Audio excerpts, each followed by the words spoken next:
A lot of people joining. Thanks everyone for hopping on. You're very punctual, those of you joining right now. But we are gonna wait just a couple minutes here while others join who might be a little bit less punctual, running over on their lunch breaks perhaps. So bear with us for just a couple minutes while we get things set up, and we'll kick things off in just a couple of minutes. In the meantime, while people are still connecting, I did just launch a short poll. Looks like we didn't forgot to rename it, so it is named Shawn Test Poll. You can ignore that part. The questions on there are just as valid.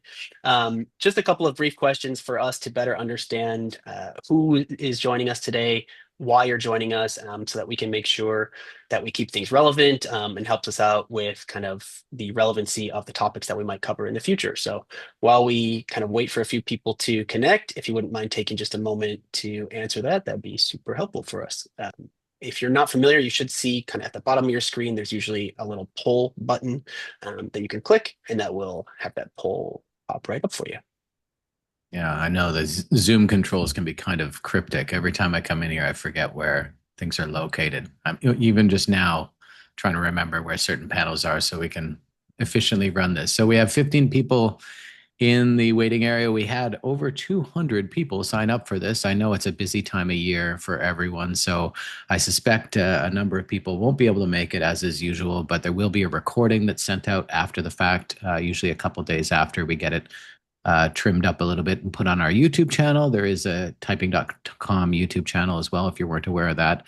But you'll get a link to it. And we'll probably host additional webinars into the fall, but we wanted to get these ones done in the back to school period for the obvious reasons. I think there are a lot of questions usually around getting set up and underway and the best ways to maximize your use of typing.com. So we're going to address those today. We got a lot of questions ahead of time. I would say probably close on 100 questions out of everyone who registered. And we've gone through a bunch of them, and we'll try to answer the ones first for the people who actually made it in today so that we're not skipping over people who actually did show up. And then obviously throughout the webinar, you can ask questions using either the chat function, which I should actually bring up on my end so I can actually see the chat area as well. There we go. But also there's a Q&A function, and obviously there's Shawn's poll.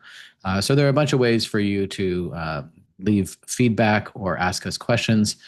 From an agenda perspective, we will get to questions if they come up organically throughout, if they happen to be on topic with something that we're covering. But then I would say almost half or half of this webinar will just be questions at the end. We'll try to make short work of the stuff that we're presenting up front because you know your time is tight. If you're on the West Coast, this is probably your lunch hour. If you're on the East Coast, you're probably hoping to go home. So I appreciate you giving us your time. Anything the panel wants to add before I dive into this? I think we're at almost 5 past. We're at about 20 people in the, 20 people or so now in the webinar. So let us get started. Okay, we are obviously typing.com. Today is August 28th. Thank you for joining us. I'm going to do some quick introductions here.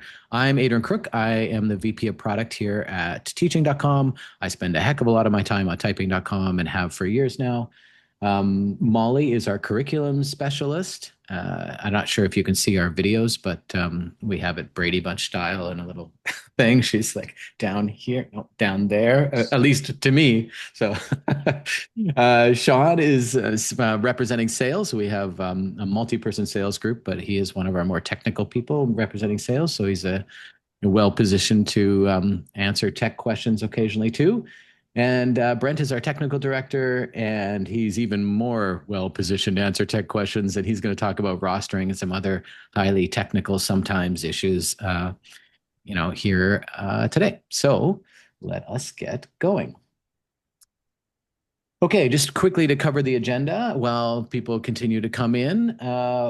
Let's see, starting with first up, let me just get this on my screen here.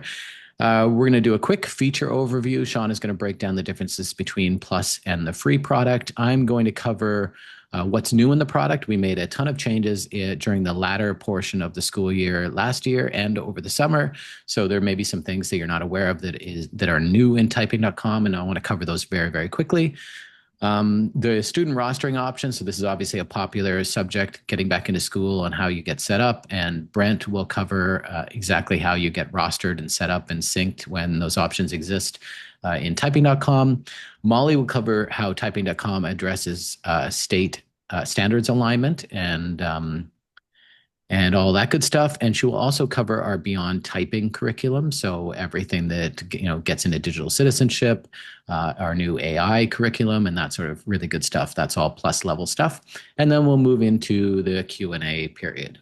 I think that is it for our agenda. Okay. So let's start with the feature overview, and this will be down to Shawn. Cool.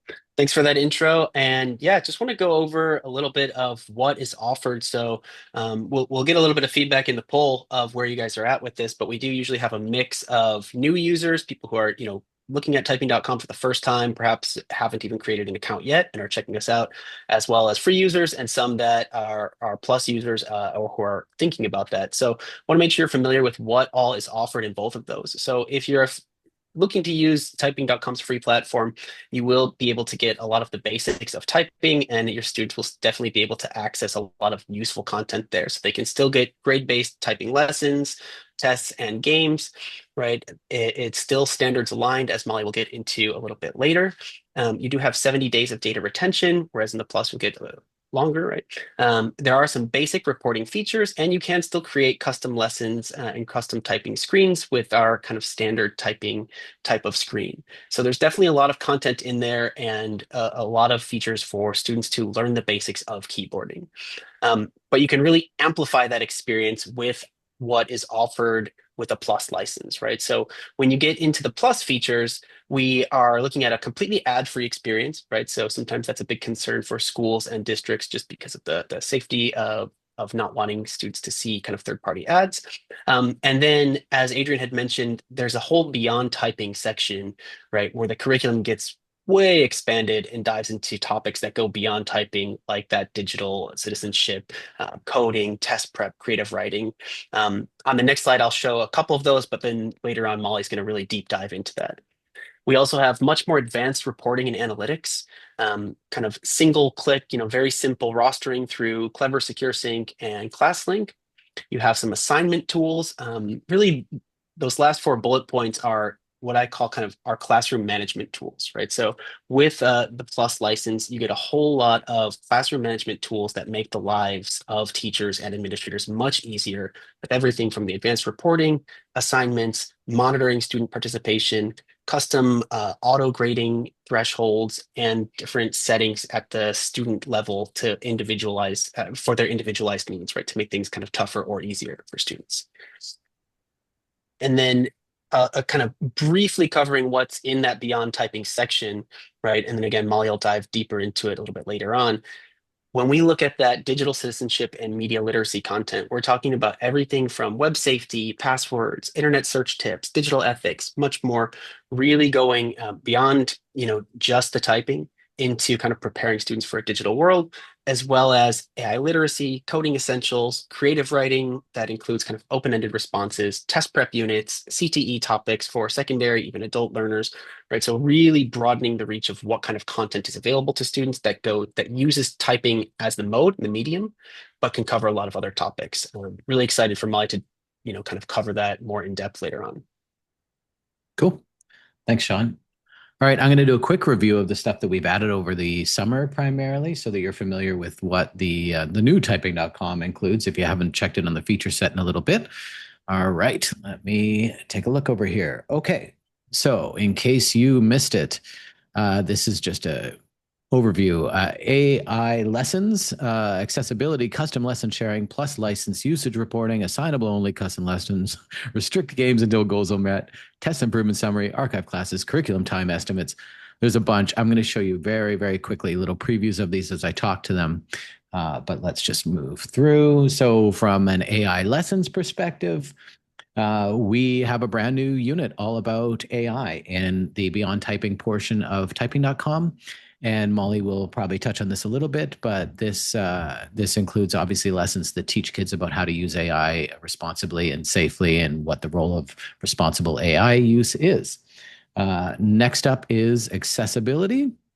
And accessibility, we've got a brand new panel here that lets teachers set accessibility settings on a per student or a per class basis. So this includes everything from a dyslexic friendly font to a high contrast theme, or enabling closed captions, typing sounds, left hand typing only or right hand typing only, all sorts of good stuff to cater to students that need that extra help. High contrast theme, I think I might have mentioned that already. All right, and custom lesson sharing. So now you can actually share your custom lessons. So we notice quite a lot of you have literally dozens or hundreds of custom lessons. Maybe you have some favorites. Maybe you have some that other teachers in your school might appreciate. They don't even have to be in your school. You can easily just generate a share link, and you can send that share link to them, and they will get that custom lesson that they can add to their own custom lesson library. So that's really fantastic. We've also got plus license usage reporting. So now you can see exactly which of your students are using plus licenses. Sometimes you'll notice, oh, for some reason it doesn't seem like Jimmy is on the right license. Well, you can navigate directly to their profile and check to make sure they are. And you can see, maybe if you're out of licenses and need to get more, or if a license has been improperly allocated and you want to like free it up and give it to a different student, there are ways you can do that, in this kind of system as well. We now have custom lessons that you can create as a type that are only visible within the context of assignments. So this prevents that issue where if you created a custom lesson, the kids might be really eager and race ahead and do it. Well, now you can have it only be visible within the context of an assignment. So when that assignment is live, then they can do it, but they can't do it beforehand, which is really handy. We will also launch open dates for assignments pretty soon, which will help further, so you don't have to like manually remember to turn on an assignment. So we also have this cool new feature that lets you restrict the accessibility of games, or the availability rather of games, to students based on whether or not they've hit their daily typing goal. This was a teacher request as well. Obviously, it helps keep kids focused on making sure they complete their lessons before they move on to games. It's entirely optional. You obviously don't need to use it, but you can. We have this really cool sort of like a before and after test improvement summary, which is totally awesome. It basically looks at the first time a student has taken a test up until the most recent time, and gives you an idea of how much they've improved. So this is really great for seeing who's progressing, and maybe who isn't, who needs a bit of extra help. And also great timing for the start of the school year, the ability to archive classes. You'll notice now under the bulk actions section of your classes list, you can archive a class. So if you've been keeping a bunch of classes around in your classes list because you really didn't have an option and you didn't want to delete them, you can archive them now. It's completely non-destructive. You can unarchive them at any point. So that is fantastic news. Cleans up your classes list. And Molly has been gracious enough to go through by hand all of our curriculums and add properly, professionally calculated time estimates to every single lesson. So this gives you an idea of how long it takes students to do that particular lesson, given that that grade level's average typing speed and that sort of stuff. So it really allows you to plan out your curriculum a lot more discreetly than you would prior. And that is the end of my section. Now we're going to go to Brent on student rostering. Oh, thank you, Adrian. So I'm going to cover student rostering because one of the biggest questions we get during this time of the year is basically like, what is the best way to set up my classroom? How do I roster my students?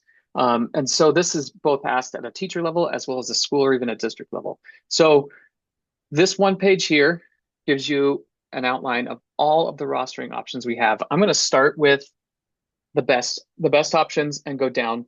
I'm classifying the best options as the ones that are the most automated, right? So we have Clever and ClassLink. We integrate directly with these two services. So if your district uses Clever or ClassLink, you can share your data with typing.com, and every night the entire roster that you've shared gets synced over to typing.com. This means you don't have to create classes. You don't have to create students in typing.com. it's automatically synced overnight. This is the easiest rostering method for working with typing.com.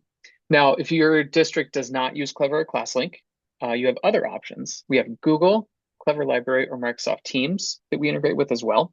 And so let's say you use Google for SSO sign-on. You can sign on with Google, and then there's a button to allow you to sync with your Google Classroom. So if you have your classes all created in Google and all your students in Google as well, that will automatically get fed into typing.com. This is one step below the Clever and ClassLink syncing, simply because you have to click a button to grab all the students and classes and bring them in. It's still very automated, and it just automatically works, and your students will have access to typing.com once you've synced with Google, Clever Library, or Microsoft Teams. Now, if you don't have any of those and you want to set up everything manually, we offer that option as well. Adrian, I'm going to share my screen for this demonstration just because it's a little easier to explain. Yep. Cool. All right. So what? Oh, I have a different share option. Hold on. This is great. We could see you. Here we go. Content only. Easier to do it this way. All right. All right. This is the typing.com dashboard. I'm logged in as a teacher, as you can see up here. If I go to my classes, I already have classes here, but I'm just going to walk through. You can manually add a class here, and you can do as many as you want. And you set the curriculum for the student. You can add another one, and this bulk adds all these classes, right? That's one way. That's the way to add classes, excuse me. And then students, once you've added your classes, you can go into the classroom and the students tab here, and you can add students. So to add students, we have 4 different options. We over here on the left, you create a single student, basically just creating one student. You define the username and the password, and you can put as many details as you want. You only need username and password. That's all we ask for. It just creates one student. Or you can create a collection of students. This one is a little bit smarter. You can basically take any list you have and paste it in. The list can be a list of first names. It can be a list of first and last, emails, etc. Just paste it in here and we'll automatically create those students for you. The other option is to import a list. So if you have a CSV file of names, you can use that. We give you a sample CSV that you can download. It looks just like this. And then when you upload it, it will create all of your students for you. The last one is the self-join link. This one is a link that you can send to your students, put up on the board, and it allows them to, when they click on this link, if they already have a typing.com account, or if they need to create a new one, it joins them automatically into typing.com through this link. I guess I could show you really quick what that looks like. This is saying, it looks like I'm already logged in, or sorry, I'm not logged in. Do I want to join this class, use my existing account, or create a new account? It makes it quite easy for students to join your classroom. So those are the options we have for rostering. I went over that very quickly, so if you have any questions, put them in the Q&A. We'll gladly answer them later today. Okay. Next up would be standards alignment with Molly. Do you want you going to be sharing a screen here, Molly? Yeah, I'll share my screen. Cool. 1, 2, there we go. Hold on 1 second. All right. Okay. Hi, everybody. I'm Molly. I'm the curriculum director here at typing.com. I also am a former teacher. I taught kindergarten for 10 years, so I completely understand all of the beginning of the year chaos and excitement that you guys are inevitably in right now. I also know a lot about standards and standards alignment, so that's what I'm going to talk to you guys a little bit about right now. This is our new standards alignment map that we have. So depending on the state that you're in, you can click and see the standards alignment for your state. So I'm going to click on California. This will show Common Core standards. So you can see here, you can drop down and you can look at any grade level. Right now it's set to 6th. You can see exactly which lessons standards align with, change the grade levels, all sorts of fun stuff. If you're in a state that has state-specific standards, like let's see, New York, You'll see that the state-specific standards are in here, and the lessons where these standards are met. And if you have state-specific standards, but when you click on your state, it shows a PDF, just know we are in the process of switching all of our state-specific standards over to this format, but some are still being worked on. So don't worry, we will get there. And also, I guess I should mention too, if you are a state that uses ISTE standards, you can see over here, you can click on the ISTE standards as well, which is really great for planning out your curriculum for your students and seeing where standards are met. I'm going to jump over to the next thing that I was going to talk about, or our next slide was diving a little bit more deeply into our beyond typing curriculum. Also, if you have any more questions about standards alignments, please shoot them into the chat, and we will answer those, because I know that was very quick and you may have more specific questions. So over here, I am going to show you guys a little bit about our Beyond Typing curriculum. I'm going to show a lower grade level, some of the content that's in there, and then I'll jump up to a high school grade level to kind of show you the contrast of it. So let's look at fourth grade. So in here, you can see our Beyond Typing section is where we have our digital citizenship, AI literacy, computer applications, creative writing, test prep and coding, lots of really great stuff in here, lots of cross-curricular stuff. Kind of jumping back over to standards, we also align with some ELA standards in our creative writing units. So lots of really good things.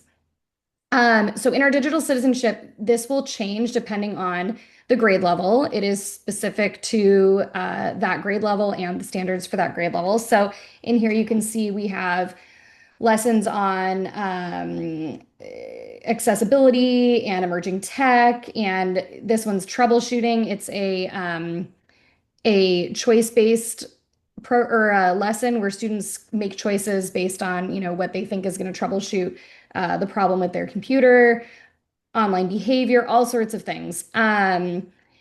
Adrian also mentioned that we have a new AI unit. So currently we have a few lessons in here for grades 3 through 5, and then we have different lessons for 6 through 8, and then high school.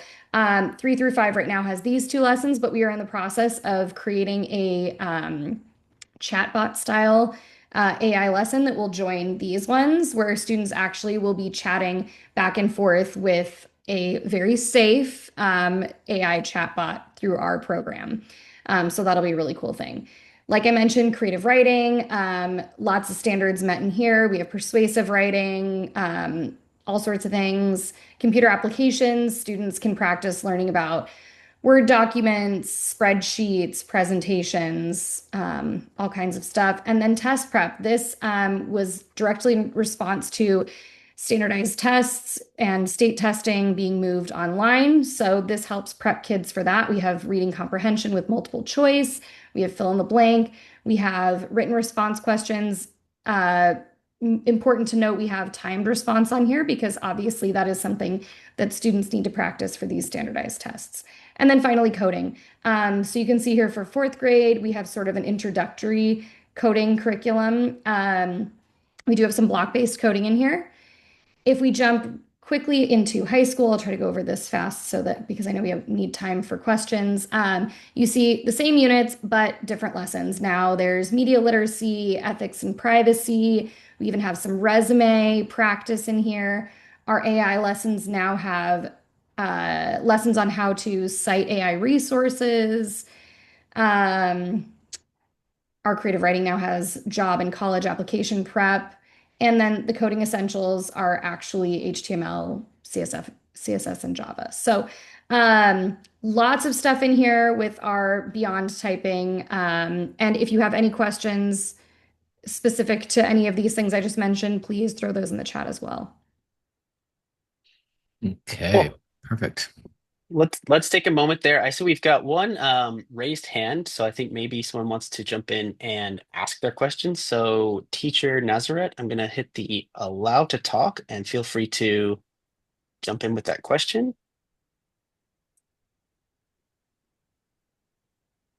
It just disappeared on me, so maybe she realized not. Well, if you still do have that question, please do go ahead and throw it in the chat, throw it in the Q&A. I think there was another one that jumped up. Yeah, there's one person that had to leave at 4, Deborah Scott. So she said, I have to leave this meeting at 4. Really struggling with ways to convince my students why they should learn the correct way to type. Students these days all use keyboards and can type pretty fast without learning the correct way. Any suggestions? Maybe, yeah, anybody in the group have suggestions on? Yeah, I mean, I would say this also kind of answers to a little bit of question. Someone said, can Kinder use this? So it's much easier for kids if they start learning to type the correct way from the get-go rather than correcting issues after the fact. They may feel like they can type quickly enough with their hunt and peck method. But when you get into things like standardized testing, where the questions are timed, kids need to really be focusing on the content that they're typing and not the act of typing itself. Things will become more complex as they are using different types of punctuation and secondary keys and things like that. And if they're not efficient, then they're wasting time on these, standardized state tests. So hopefully that helps. Also, again, back to that question about can Kinder use typing? Absolutely. I used it with my kindergarten class when I was a teacher. It was awesome. You can get around having to break bad habits because you're teaching them the correct habits from the beginning. My kindergarten students loved it. We just built it into the day and did it, for 10 minutes at the end of the day or the beginning of the day. So it was great. Cool. And then we've also got some other questions from Juliana, I think, two good ones actually. So the first one is kind of related to if they can do typing tests at the beginning of the year, and then kind of if more proficient students can do more difficult curricula or vice versa.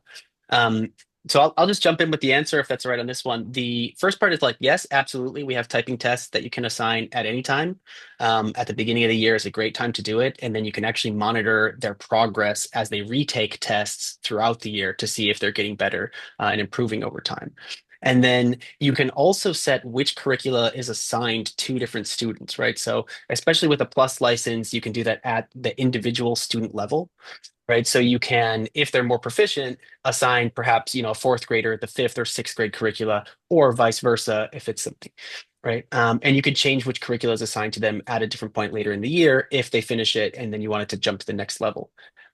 Another way that you can actually do this to the individualized needs is by the grading benchmarks and the thresholds. So you can also set what the minimum speed or accuracy is needed for them to progress from screen to screen and what is needed to get kind of our grading, like a 1-star, 2-star, 3 stars, right? So perhaps you say, hey, for a certain student that's really proficient, they have to get like 98% accuracy to be 3 stars. And so you can set that at the individual level as well to make it more challenging for a certain student to proceed from screen to screen or less challenging for a student that needs it in the other direction. So hopefully that answers. Let me know in the chat of the QA if there's additional questions on that. And then the other question she had, which Adrian, I think I'm going to pose this one probably to you, is you mentioned something about the ability to share lessons. Is there a shared library log to see custom lessons that perhaps were created by others? So I think I see the smile. I think this is something perhaps on our radar. I'll let you kind of answer I that feel one. like this must have been a plant from somebody in teaching.com asking for the marketplace for custom lessons or something. Right now, there isn't a shared area where you can just sort of browse what other teachers have created. But as we see this feature get used more and more, it is something that's on our roadmap to create this idea of a library where you could look through custom lessons and sort of build an ad hoc curriculum from that, or an adjunct, at least to your curriculum, an add-on. So yeah, that is something we've considered, but good question. Cool.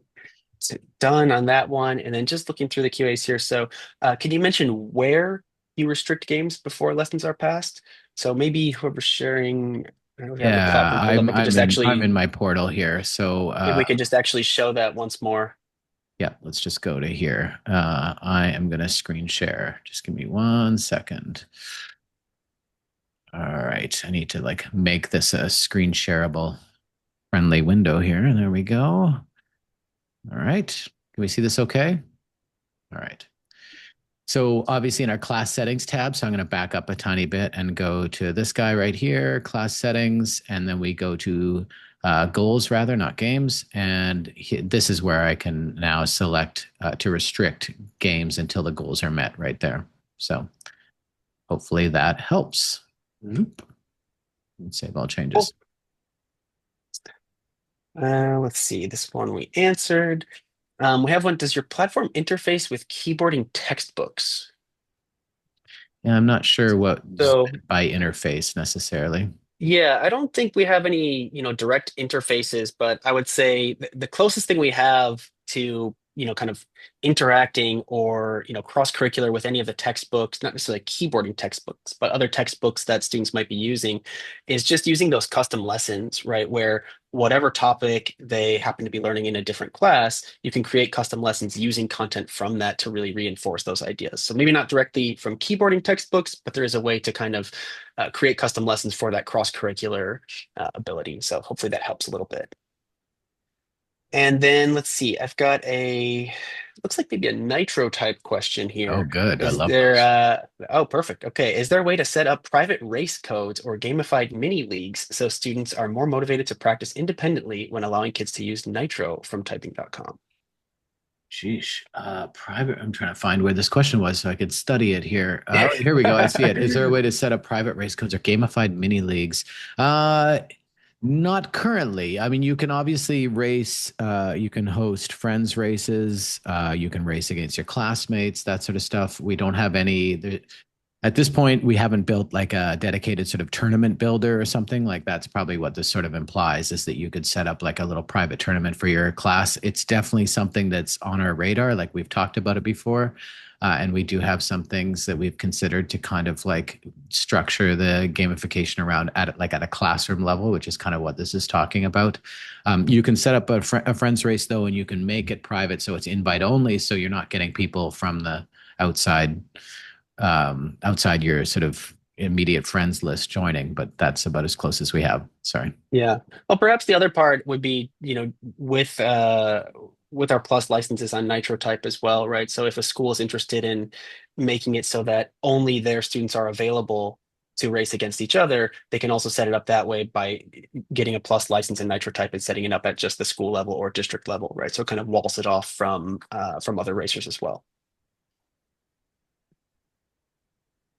Um, cool. All right. Let's see. Looking at some other questions here. Are there known technical issues impacting certain browsers or devices? What troubleshooting resources exist for learners who encounter any glitches? A student who doesn't do their homework because they say that the site crashes when they use it. So This is it's the like, new my dog ate my homework. right, yeah. So kind of a technical one. I'm going to say, Brent, maybe this is Yeah, think I you would could cover encourage here. you to reach out to our support team. We are always trying to make the product run smoothly on as many devices as possible, including like the lowest level Chromebooks. So if you are experiencing any issues, please reach out and let us know. And we take it seriously to make sure it works for as many kids as possible. Yeah, and we do like specifically engineer, as Brent mentioned, the product towards Chromebooks and the typical Chromebook viewing dimensions and everything. So if you are noticing anything that isn't playing nicely with your setup, we really do want to hear about that. That's like support at typing.com rather. And that really helps us out. But to answer the question directly, there aren't known technical issues that are impacting any of the major browsers or devices. So make them known to us if you find them. Cool. Quick follow-up on one of the kind of typing tests. So which typing test is recommended for the first day? Unclear about which one to use when you know you'll have a wide variety of skill levels. So I'll jump in with a bit. Molly, maybe you want to add a bit more depending on how my answer is. I would say that if you don't really know where the students are at, give them, kind of the typing test that's in that grade. So rather than giving them a test that is at a different level, if you give everyone the same test, depending on how they do on that test, right? Some might perform a little bit better, some might perform a little bit worse. That will really help you differentiate where they're at and kind of which curricula might correspond with them better, right? Otherwise, you're kind of measuring them all against, different benchmarks rather than against the same test. Angela Walker asked in the chat, for clarity, is Plus available right now? That would be a Absolutely. question. Yes, we'd be happy to get you set up with Plus licenses. The easiest way is to just reach out to sales@typing.com. They can get you a quote, let them know how many licenses you are looking for, and we can get you a quote for that. You can also create a quote for yourself by just logging into your typing.com portal and clicking on any of the banners that kind of say like try plus or get plus, and they'll allow you to say how many licenses you need and get a price for that. Great. And we have a great onboarding team that's happy to help you get up and running with that as well. Yep. All right, let's see, a couple more. Can we pull from all the different curricula options like EduTyping Secondary, 9th, 10th, etc., or do we have to select one? They have kind of a classroom of mixed grades in there. So, Brent, do you want to speak to this more directly around what they can do with the curriculum selection? Like the short answer is to be able to assign individual students within the same class different curriculums, you would, as a curricula, it's my bad, you would need to have a plus license for that ability. But I'll let you speak to how perhaps they could access EduTyping and those other curriculums within typing.com. Yeah, so if you're looking to access those, you would have to reach out to the sales team, your account manager specifically, and they will set you up with access to EduTyping or Proclamation 2024. If you're in Texas, those curriculum are handled customly by the account management team. And to get it at a per user level, as Adrian was asking, it is a plus feature to do that per student. You can change classes to be different curricula, excuse me. But per student, it is a plus feature. Yeah, and I will add one thing. So you can change which curricula is assigned to those students.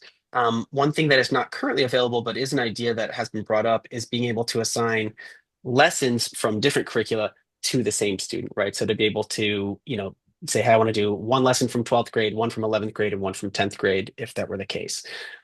That idea has come up a few times, not with an enormous number of tallies. So it is something that we have kind of on our radar.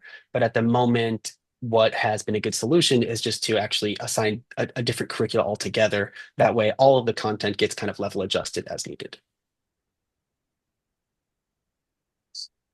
Okay, a couple more here. And just so I'm sure, do we have more slides that we need to go through? Or No, that's it. We were at the slide that says okay, Q&A time. Yeah.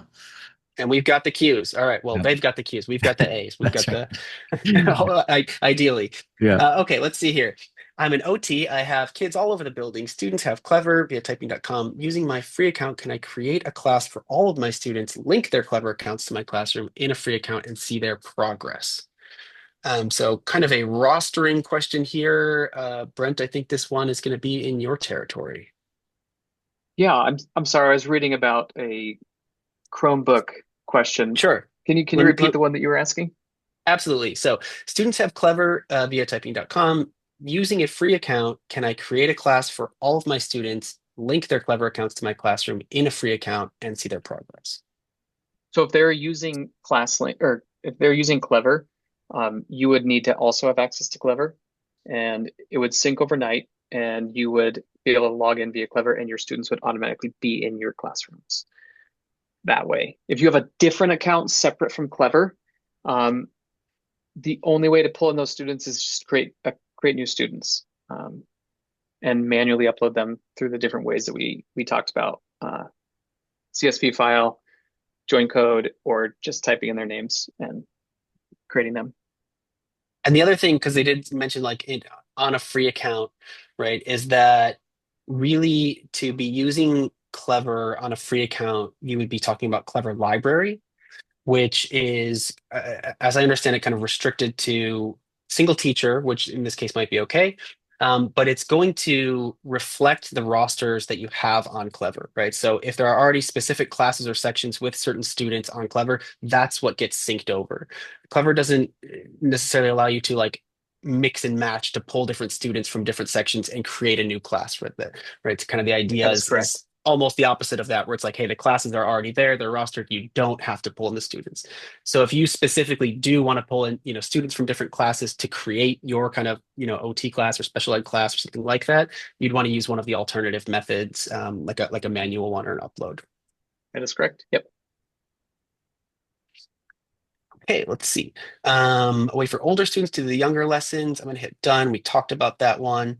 Um, Pre-test. Is there a way to do a pre-test? Does each student start from the beginner and go up? So I think we kind of talked about that one already as well, right? Doing tests at the beginning. Restricting the games. We talked about that. Using an old 2013 Lenovo Chromebook. Should these work for typing.com? I think Brent is Yeah, answering this this is a one. great question.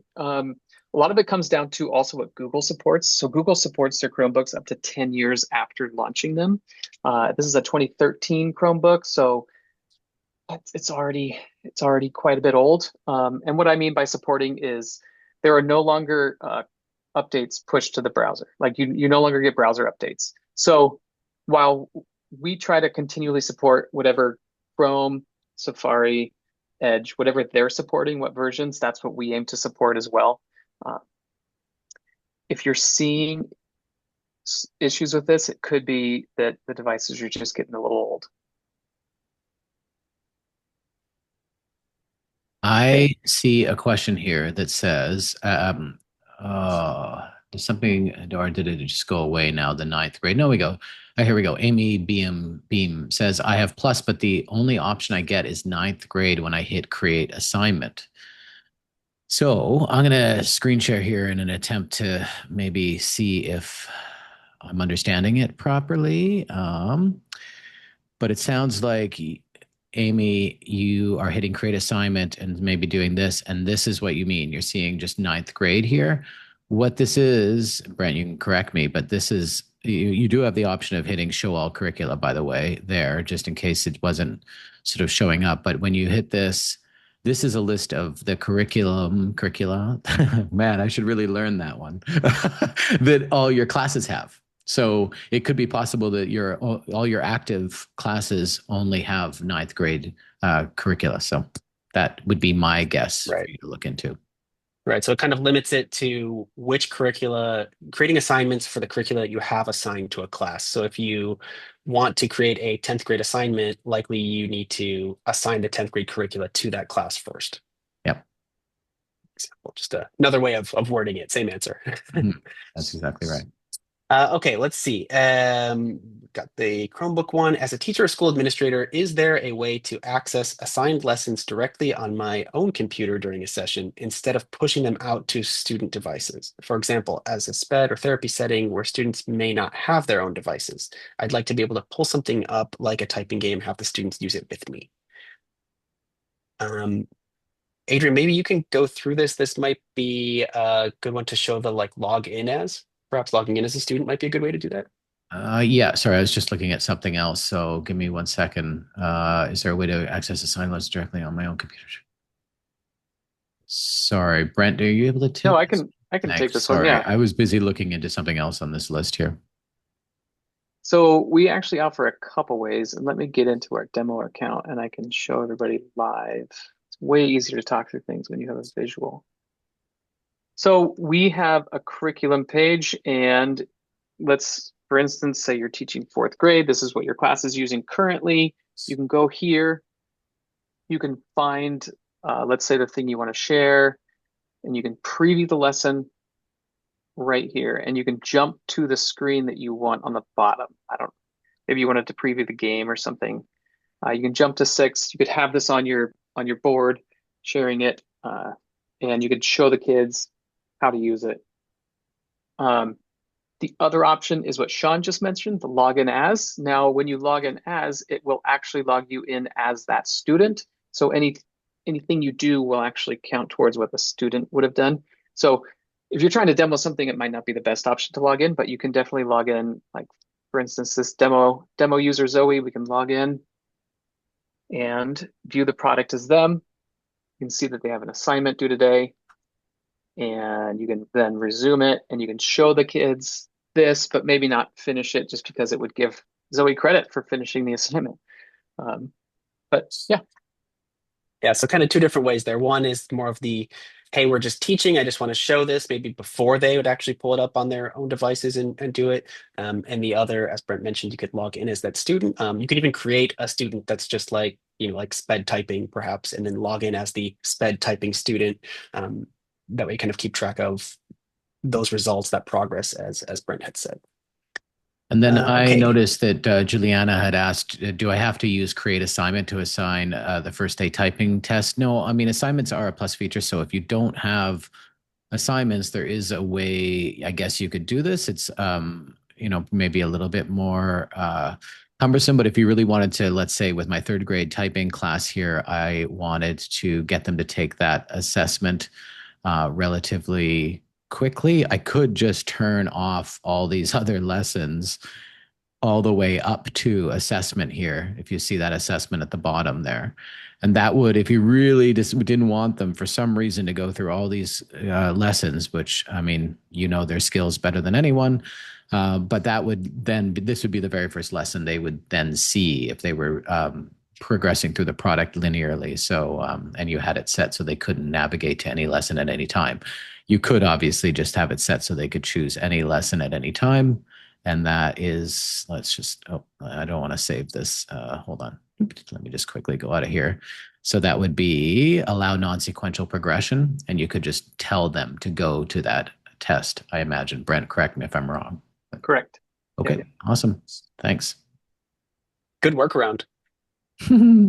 Yeah, Shawn doesn't like me giving out those workarounds to plus features. All right, let's see. Another question on, can two teachers share classes so they can work together, or do they need to use the same teacher login? You can grab this one. Thanks. Yes, the answer is two teachers can share a classroom and monitor student progress and performance and everything. They're both co-teachers. There isn't like one teacher that is the owner or anything. It's shared ownership. To get this feature, you have to have a school account. That has nothing to do with Plus or anything. On your account page, you can convert your classroom account to a school account, meaning more teachers can be invited into your account so that those other teachers can then track progress of students. Maybe we just show where that is. Do you want to pull up that screen and show the? I sure can. The class and putting you on the spot to know exactly how to navigate right to I'm going it. I'm going to show the district account. So if I'm logged as a teacher. If I click account in this area here, usually it'll say classroom level. In this case, there's like a district. Convert to school or district is an option there. Yep. So you'd click that button, you'd convert to a school. And then when I go to my classes, I'll show you really quick. Here's a class. Go into my class. I have this option of teachers. And you can see this class already has two teachers in it. You would then click add teachers and find the teacher. You'd have to invite them into your district first, but once you invite them, you can add them to any class. Cool. And there's a question about are students able to access the assignments after the due dates? So no, they still see the assignments in their portal, in the student portal after the due dates. I think they can they retake them? I can't remember if they can retake them now. They won't get credit. Yeah, so they can redo them, but it won't show up when you go and look at that assignment's results. It won't be included in that assignment's results. So, and that may be a thing that if you're not familiar, for those of you with Plus licenses, obviously, this is an example of an assignment's results. So this is accessible. If you go look at your list of assignments here and hit that little chart button, you can see how everyone did on that assignment. Cool. We had another one just about a contact source for any troubleshooting. I'm typing the answer, but I'll kind of say it live as well. Yes, we always encourage you to reach out to support@typing.com for troubleshooting, bugs, anything that is, an obstacle to your use of typing.com, as well as visit typing.com/support, which has a pretty extensive FAQ and knowledge base. So a lot of those questions have been asked and answered over the years, and you might get a kind of quicker response by just finding it in there. So that's support@typing.com or typing.com/support. Yep. All right. And I see, I think I saw that EduTyping got bought by typing.com. Are they the same? What's different? So they're the same company. Now, But yeah, now as from a curricular standpoint, Molly, you'd probably be best to explain what's at a high level different. We don't need to go into huge details, but Yeah, I mean, yeah, at a high level, just to say all of our newest updates are all in typing.com. The grade-based curriculum is all in sure. typing.com. So EduTyping stands as it did, I feel like, for a very long time. And we aren't making updates currently to, and will not be, to EduTyping. So all the really cool new stuff is in typing.com. yeah. But if for some reason, as we mentioned earlier in this call, you need to support that EduTyping curriculum within typing.com, because we are migrating over everyone from EduTyping to typing.com, we can do that by special request to sales. So sales@typing.com. We also have brought over some of the things that we know people really loved from EduTyping, like the computer applications units, and have altered them a bit to fit better with typing.com. And if there are things, that we hear teachers are really missing from EduTyping, let us know, because that might be something else we can pull over. But we think we pulled over, the best of the best from there and moved it into Yeah, the type your own story or type your own adventure type stuff. Choose I your own know adventure, yeah. Yeah, it was sort of popular, and we did bring over some of that, and we'll probably do more in the future. Yeah. I think the biggest difference now is it's just an easier name to remember, right? A little bit easier in the URL bar to find That's us. right. Um, cool. Okay, we're done with that one. Is there a way to see what the student sees on their Chromebook to know how to get them to the assignment? Can Let's. lessons be deleted? So yeah, this was similar to that other question about logging in as, but maybe we just give the full demo of what that looks like now. I don't mind. I'll do it. Brent did it last time. Then it says the follow-up is, can lessons be deleted once they are synced in Google Classroom before the student does the I'm going to lesson? let Brent take that one. But I'll just quickly Just show do- this. So if you want to see exactly what the student sees, you can navigate to that particular student in your in your teacher portal rather, and hit login as. Obviously, as Brent mentioned, you have to be careful because you are operating as the student here. So anything you complete here will complete it on their behalf, but it'll at least let you see exactly what it is they're seeing. So you can debug something or direct them very specifically how to access something. Then the more general way to sort of do previews without in a sort of a non-destructive fashion, just so you could show a class, is, again, as Brent mentioned, this little preview button in the curriculum section. You can then get directly into this student preview and, actually do a lesson as it would appear to a student without worrying about messing up any of a student's data. So that's if you're going to show it on the big screen in front of class or something like that. Yeah, so the second part of this question was, can lessons be deleted once they are synced in Google Classroom before the student does the lesson? So I believe the question is, can you change what lessons are displayed to the student before they log in? And that would take some timing. Once you sync the classroom, it gets put in there. And as soon as that happens, students do have access to that class. Now, once they sync, you could immediately go to the class and pause it or set it active during certain times of the day. But you would just have to do it when students are not using the product, I guess, if you want them not to access certain lessons. Great. Cool. That we have gotten through all of the questions there. I don't know, Adrian, if there was anything, on the questions that were sent in ahead of time that we haven't covered. Oh, wow. Yeah, we've been busy with questions so far. Yeah, which we love, right? We want to answer Totally, the questions exactly. of those that hop on with us first and foremost. I'm just going to scan through that while I'm doing that. I noticed that Juliana had raised her hand again, I think. I'm not sure if that was old. Maybe that's old. We'll see. Juliana, if you do have another question, I'll hit the allowed to talk and feel free to Unmute and talk. Yeah, hop there you in go. with your question. Thank you so much. I'll try to be fast. So I'm brand new. I'm very excited about this product, but I teach middle to high school graders, like starting seventh and up. And some of them I know they're the hunt and peck, like at, one letter per minute sort of thing. And some of them, though, are going to already have great typing skills. And so I'm just concerned, like that very first day, how do I make sure they all take an assessment test when they walk in the door so that my advanced students, I can immediately kick them past all the, learn where the characters are on the keyboard and send them straight to advanced stuff. But I know my beginning ones, I have already said, hey, you can't do anything non-sequentially because I know I'm going to have to force them to go through the process to make sure they don't have any bad habits. So how do I do that on the very first day? Make sure they take that assessment so I can divvy them up. So I can grab this one too because it's super important. Let me just share my screen again. As a teacher, you've set up your classes. If you're using Plus, you can assign a test. If you're not using Plus, you can tell the students, sorry, I'm going to log in as a student really quick. Your student's going to log in. They're going to see something like this on the first day. Also, You Brent, can she just said in the chat she is using Plus. So if that guides even further. Perfect. Even easier. Yeah. You can go to this tests page. All the students have access to this tests page, and we give these 6 different tests. If you want to do a quick 1-minute test for all your students, afterwards we have reports that you can run, see all their how well they did on that 1-minute test, and then you can get a better understanding of where they're at. You can also, since you are using Plus, assign them. So if you can go to assignments and create a new assignment.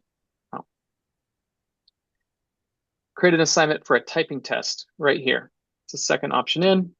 And I forget which class I was in, but you can assign the 1-minute test right here. So she has older grades, and she's asking what would be the best one for their first test? Would it be one of the longer ones, the 3 or 5-minute ones?